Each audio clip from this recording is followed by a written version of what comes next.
धुले में senior citizen का खुशियों भरा समागम देखा गया। सीनियर सिटीजन ने कई तरह के गेम्स का मजा लिया। पूरे दिन चले इस समागम में कई तरह के प्रोग्राम हुए। इस समागम में अलग अलग फील्ड में शानदार काम करने वाले सीनियर सिटीजन को सम्मानित भी किया गया। इस समागम में कई सीनियर सिटीजन ने अपनी भावनाएं जाहिर करके सीनियर सिटीजन में जोश भरने की कोशिश की। सुबह के सेशन में कई गेम्स हुए, दोपहर के सेशन में कई तरह के गेम्स हुए और शाम को सीनियर सिटीजन ने ऑर्केस्ट्रा के मधुर गानों का मजा लिया। कई सालों के बाद सैकड़ों सीनियर सिटीजन एक जगह इकट्ठा हुए और ऐसा लगा कि जैसे कोई स्कूल सीनियर सिटीजन से भरा हो।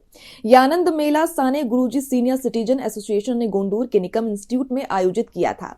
इस मौके पर विधानसभा के पूर्व स्पीकर अरुण भाई गुजराती, निकम इंस्टीट्यूट के प्रोफेसर रविंद्र निकम, शुभांगी निकम, प्रोग्राम के chairman Arvind Pakhale, professor NP Wani, doctor Abhay Shankar, पूर्व mayor Mohan Navale, advocate MS Patil, Pitambar Mahale, advocate JT Desale, professor Vilas Chauhan, Sulabha Kunwar, Usha Kulkarni, Rajendra Pachpute, Prabhakar Patole, Somnath Bagad, Arun Mali, BT Chaudhari के साथ सैकड़ों सीनियर सिटीजन बड़ी संख्या में मौजूद थे।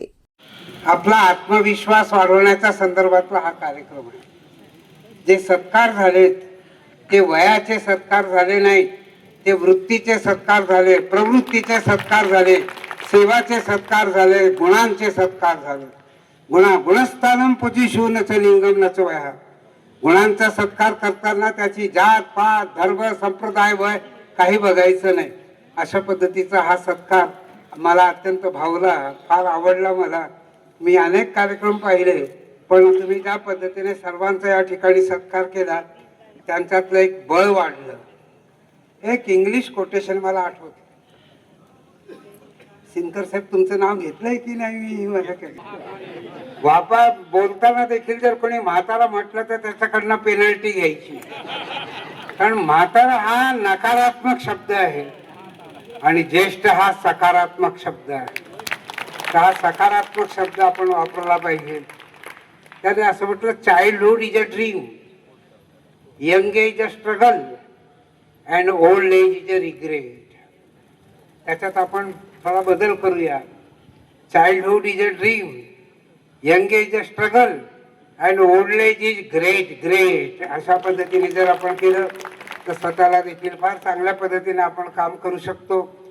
आता काही राजकीय पक्षांनी 75च्या वर आम्ही काय कोणाला उमेदवारी देणार नाही अशा पद्धतीने एक अन्याय जो ज्येष्ठ लोकांवर कुठलाही पक्ष असो कुठलाही प्रांत असो 75 पुढे देखील आमची बुद्धी आहे की नाही अशा पद्धतीने कुठेतरी थोडासा थोडी शंका येण्याची ही जागा आहे। पण ज्येष्ठ हा अनुभव संपन्न आहे। ज्येष्ठांमध्ये अनेक गुण आहेत। ज्येष्ठांची बरोबरी करणं काही वेळेला मला वाटतं तरुण लोकांनी देखील करू नये इतका त्यांचा अभ्यास आहे। ही अनुभवाची